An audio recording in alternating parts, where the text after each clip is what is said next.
Traveler.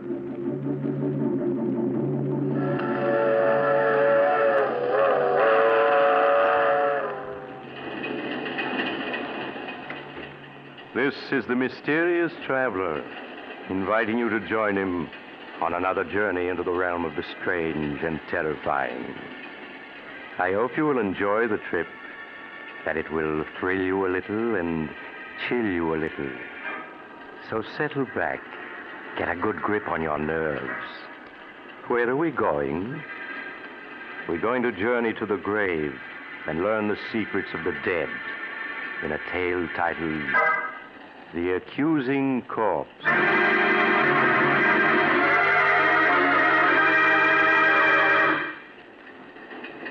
Some years ago, when I was a county coroner, I was called in on a most interesting case. A case which had begun in the country home of Philip Drake, the wealthy stockbroker.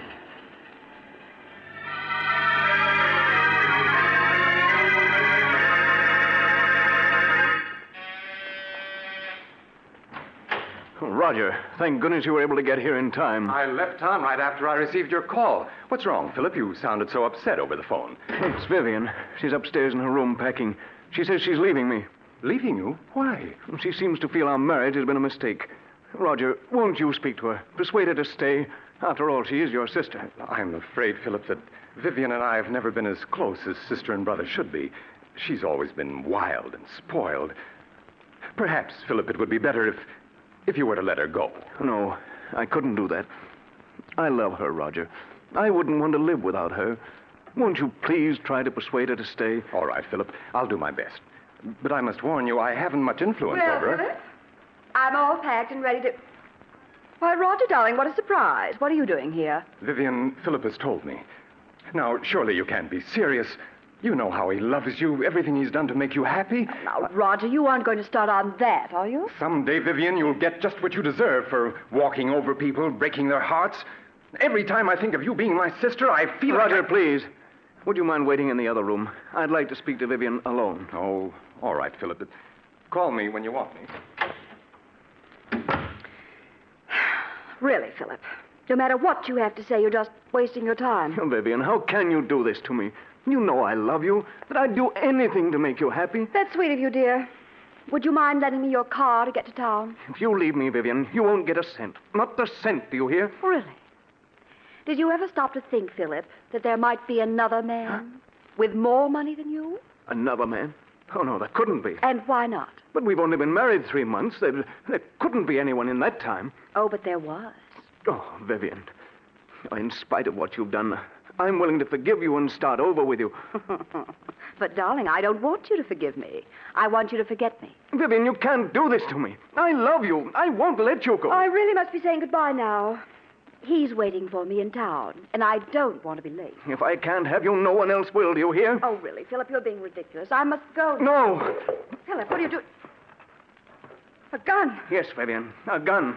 I told you if I couldn't have you, no one else would. Oh, Philip, you're insane. Put that gun down. If you don't change your mind about leaving, I'll kill you. Even with that gun, you can't keep me. Do you hear? I'd sooner die than go on living with you. I'm going. And you're not going to stop. Oh, you shot me. Vivian. Philip, what happened? I thought I heard... Vivian. Roger, is she dead? Yes. Philip, do you know what this may mean? Life imprisonment, perhaps. Even the electric chair. I know. Nothing seems to matter now. But you simply can't throw your life away like that, Philip. Oh, even if Vivian was my sister, I don't mind telling you that I always felt you were far too good for her. She didn't deserve to be your wife. Oh, please, Roger. Now, look, Philip, if we were to get rid of the body, who could possibly know that she didn't leave here tonight as she'd planned? No, it wouldn't work, Roger. You can't get away with murder. That's nonsense, Philip. Now, if we were to bury her in the woods, no one would ever find the body. Bury her in the woods? I couldn't do that. Then I'll do it. You can wait here till I return. But, Roger, what if... Philip, you must let me handle this. You'd better give me the gun. All right, Roger. You are. Good. Now, you wait here while I get rid of the body.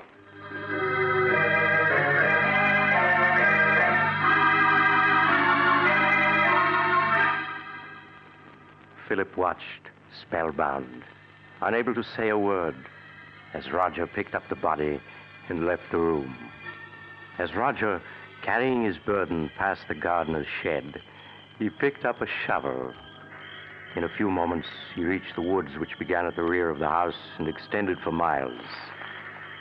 He carefully made his way through the forest underbrush until he was well out of sight of the house. Then he stopped and looked about. I think this is quite far enough. I think you can put me down now, Roger. I'm tired of being carried like a sack of potatoes. All right. There. Well, let me congratulate you on your performance as a corpse. Do you think he suspects anything? Of course he doesn't. He's positive that he shot and killed you. You've got the gun, haven't you? Well, certainly I've got it. You don't think I was going to let him discover that the bullets had been removed and blank cartridges substituted, do you? Oh, no. Not you, Roger. You always know what you're doing. I always try to, my dear sister. You don't think Philip will give you any trouble, do you? Outside of being in love with me, he isn't an utter fool. Don't worry, I can handle Philip. Now, here's the key to the apartment I rented in town. You'll find my car a quarter of a mile down the road. All right.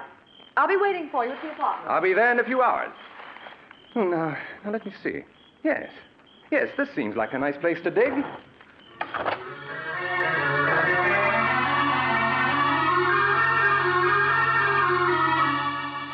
The next morning, Roger called on Philip at his office.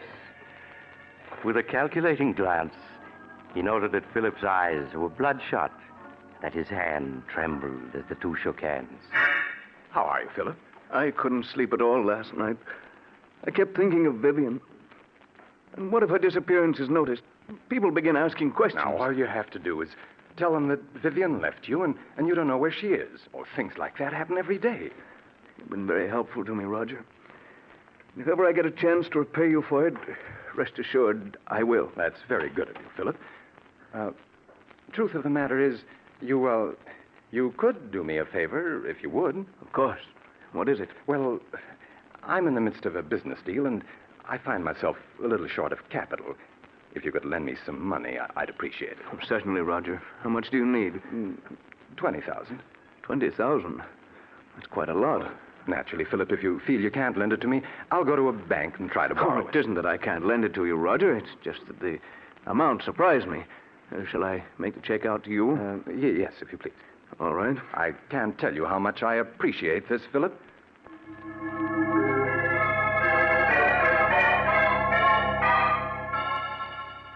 As Philip wrote out a check for $20,000, Roger smiled.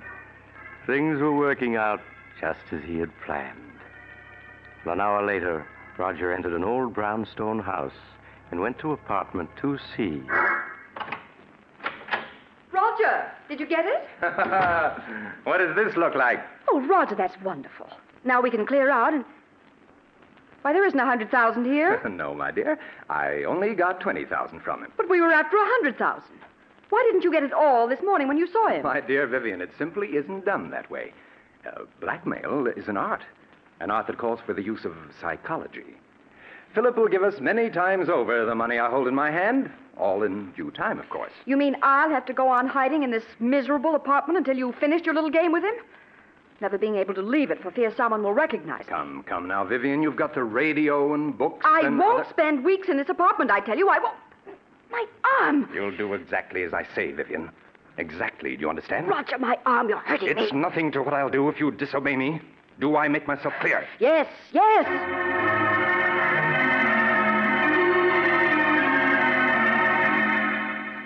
A week passed.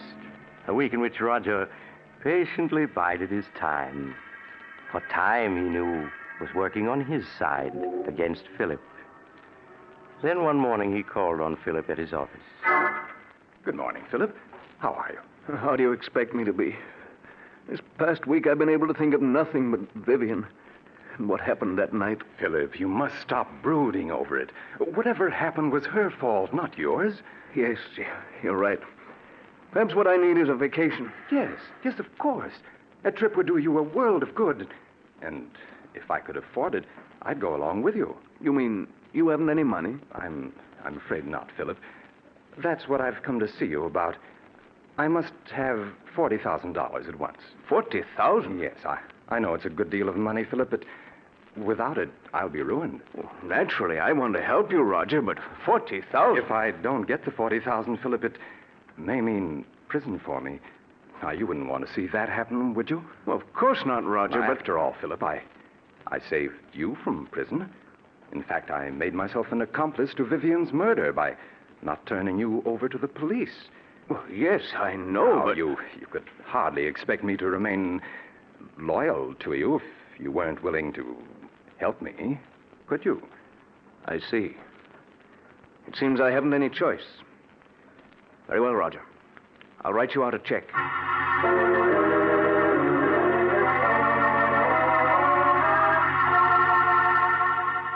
Roger's eyes gleamed in amusement as he accepted the check from Philip.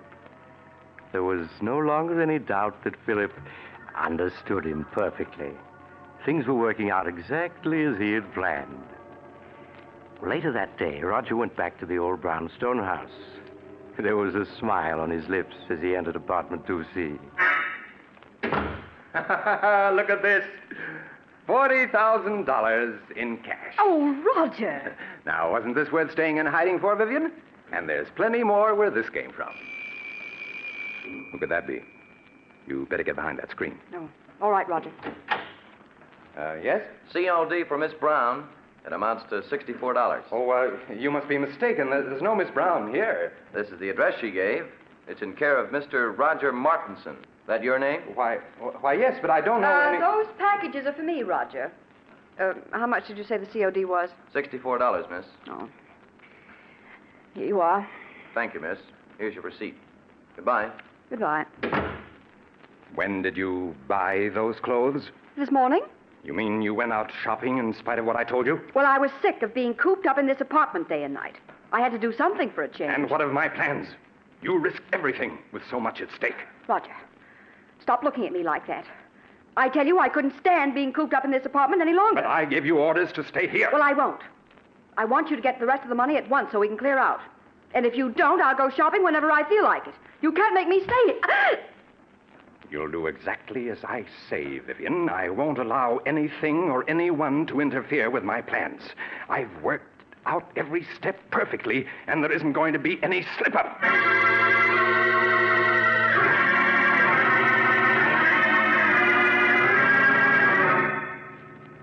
Another week passed, a week in which Roger made no effort to see Philip.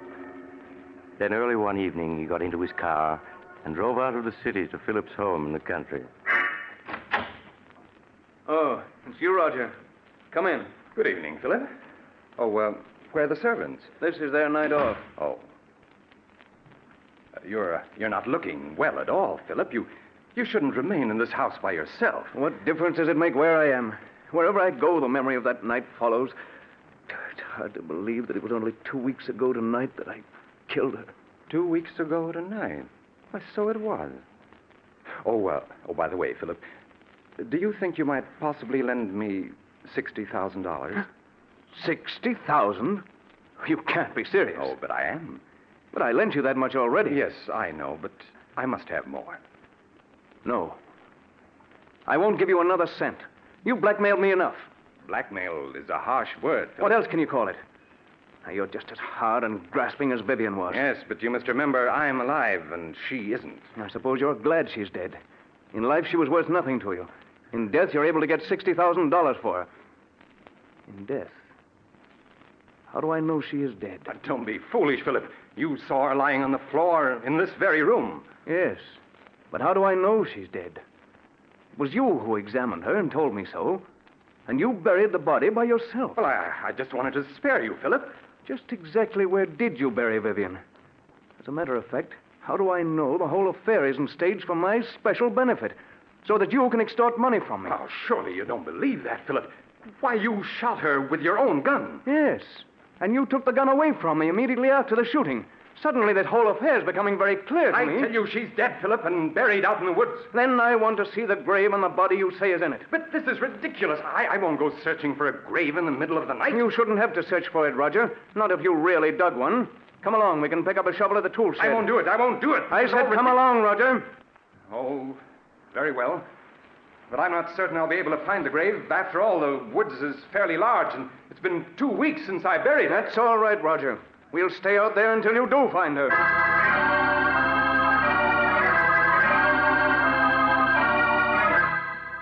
A few minutes later, Philip and Roger picked up the shovel at the tool shed and then continued on their way to the woods that began at the rear of the house. Neither of the men spoke as they entered the woods. Roger leading the way with a flashlight. Several times he stopped, trying to get his bearings, then plunged on again, hoping to find a familiar landmark.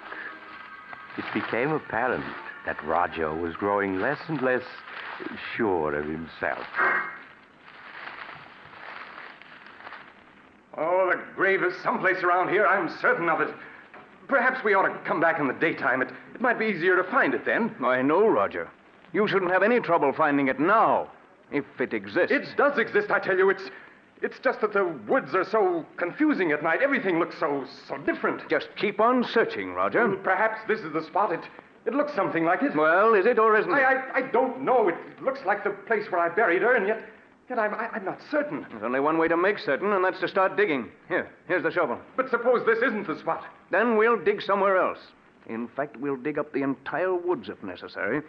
After all, you're certain she is buried in the woods, aren't you? Go ahead, Roger. Start digging. Oh, very well.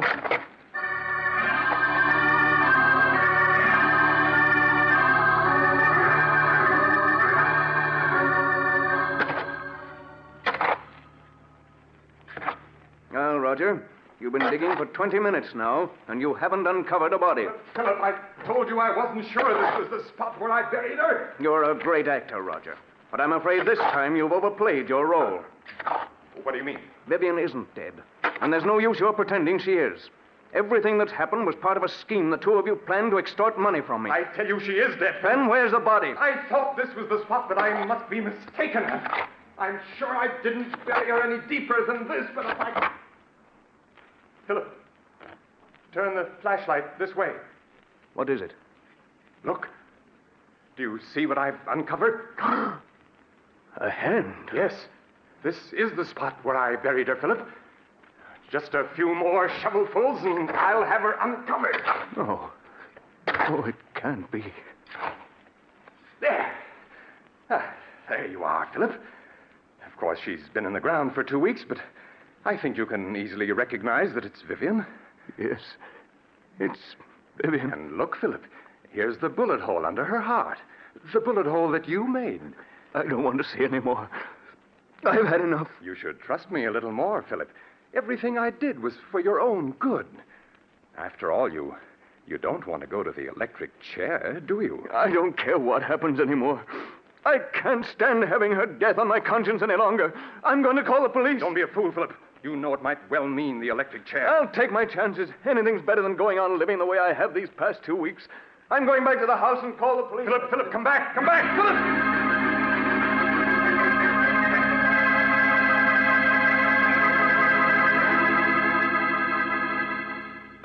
Operator! Philip, wait! Wait, don't do anything foolish. No, you cut me off. Take your hands off that phone, Roger. All I want you to do, Philip, is to listen to me for a few minutes. At the end of that time, you may do as you please. Now, that's fair enough, isn't it? Nothing you can say will make me change my mind about calling the police. Listen to me first. Then if you still want to call the police, you can. Now, please put the receiver down, Philip. Yeah, that's it. Well, what do you want to tell me? Well, do you mind if I mix myself a drink first? It's been a rather difficult evening. Very well. Oh, well, what about one for you, Philip? You look as though you could stand a drink. No, thank you. Oh, nonsense. It'll do you good. What is it you want to say to me, Roger? Huh? Oh, yes. Say to you. Oh, yes. Yes, of course. Here's your drink, Philip. Thank you. Well, now, what shall we drink to? We'll drink to your good luck, come what may.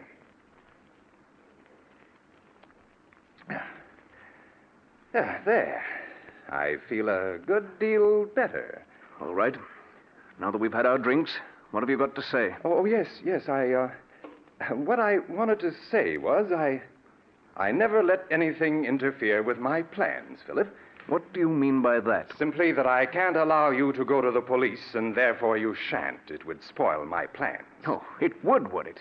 Well, I'd like to see you stop me. I have, Philip. In a very little while, in fact, in just a few seconds, you'll be dead. Dead? What are you saying? Yes, Philip. The drink I mixed for you was poisoned. Poison? Aren't you finding that it's becoming difficult to breathe? Oh, no. You couldn't have. My throat. It burns. Yes, I know, Philip, but it'll all be over in a matter of seconds. Now, I see it all. You murdered her. Yes, Philip. Just a week ago tonight. She died according to plan.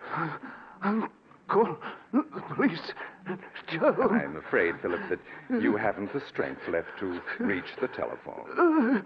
I will.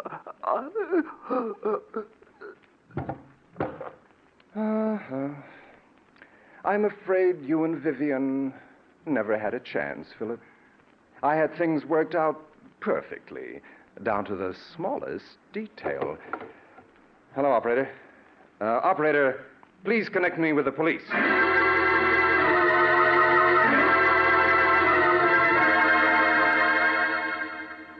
It was at this point that I was called into the case. Inspector Carlton called me an hour after Roger Martinson had phoned the police. When I arrived at the Drake mansion, I examined the body of Vivian Drake, then that of her husband, Philip. When I had finished my examination, I entered the library, where Inspector Carlton was questioning Roger Martinson. Hello, Doc. Oh, Doc, this is Roger Martinson. Mr. Martinson, this is Dr. Smith, the county coroner. How do you do? Hello. I'll be with you in a few minutes, Doc. Just stick around. Now, Mr. Martinson, you were telling me how you came to this house 2 weeks ago tonight to see your sister and found that she was gone. Yes. Yes, my brother-in-law, Philip, told me that she'd gone on a vacation. Now, I thought it strange at the time that she should have gone away without saying goodbye to me, as we were always very close. But days passed, and I didn't hear from her. Tell me, was it like your sister to go away and not write? No, it wasn't, and that's what worried me so. These past 2 weeks, Philip kept putting me off when I inquired about Vivian's whereabouts. Well, tonight I couldn't stand it any longer. And I came to this house to have it out with him. What did your brother-in-law say when he saw you? Well, he was quite agitated at my unexpected arrival. When I couldn't get any satisfaction out of him regarding Vivian, I threatened to go to the police. Then he broke down and confessed that he murdered Vivian. When did he murder her? He told me that he'd done it 2 weeks ago tonight. Why, that was the very night I'd come here to see Vivian, and he told me that she'd left for a vacation. I see. Go on. Well, naturally, when he told me he'd murdered her, I was aghast. He led me to the woods and showed me the grave. We returned to the house, and before I knew what had happened, Philip had taken poison. Then I called the police. Well, it seems like a plain case of murder and suicide. Outside of a few questions at the inquest, I don't think we'll trouble you anymore, Mr. Martinson. That's quite all right, Inspector. I shall be at your service anytime. Just a moment, Mr. Martinson. Yes? I was very much interested in hearing what you had to say to the inspector regarding the murder of your sister. You say that your brother-in-law confessed to murdering her 2 weeks ago tonight? That's right. That would be April 2nd, wouldn't it? Yes, that's correct. Then you never saw her alive after the night of April 2nd? Why, no, of course not. What are you getting at, Doc? Please, Inspector. Mr. Martinson, would you mind telling me where you live? At 425 West 107th Street. Tell me, were some clothes delivered to that address in your care a week ago today, April 9th? Clothes? Yes. To be exact, a woman's sports suit, which cost $64 and arrived COD. Why, no. You're lying, Mr. Martinson. I have in my hand a slip of paper that not only proves that you're lying, but that will send you to the electric chair. Doc, what are you saying? Yes, Inspector. Mr. Martinson's plan was perfect, but he slipped up badly. He forgot to search Vivian Drake's clothing before he buried her. When I examined her body just now, I found in one of her pockets this receipted bill bearing the date April 9th. That proves beyond a doubt that she wasn't murdered by her husband on April 2nd, as Mr. Martinson here claims. No. Yes, Mr. Martinson. The corpse has accused you from the grave of murder and has given us proof of your guilt. No, it can't be. I had everything planned perfectly. Perfectly, do you hear? Down to the last detail. I couldn't have failed. I couldn't have...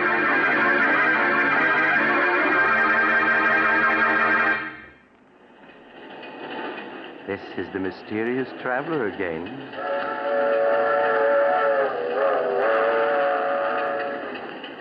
Have you enjoyed our little trip to the grave?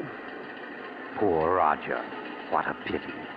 After all that planning and hard work, to be tripped up by a sail slip found on a corpse. It just goes to prove that you have to be more careful when you're burying people you've murdered. Now, I recall another case where a woman drugged her husband and... Oh, you're getting off at the next stop. I'm sorry. I hope you'll join me again soon. But if you do, please remember this. Next Sunday, I shall take a train that leaves at 3:30 p.m. Eastern Wartime. Don't forget, Sunday afternoon at 3:30.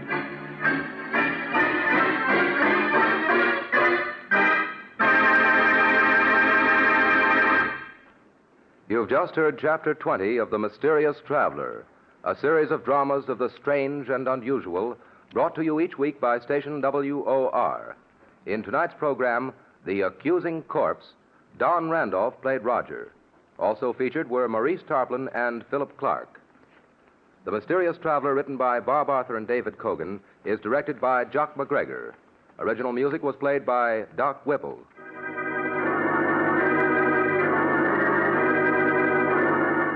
Listen next week to a tale titled Escape by Death. Another Tale of the Mysterious Traveler.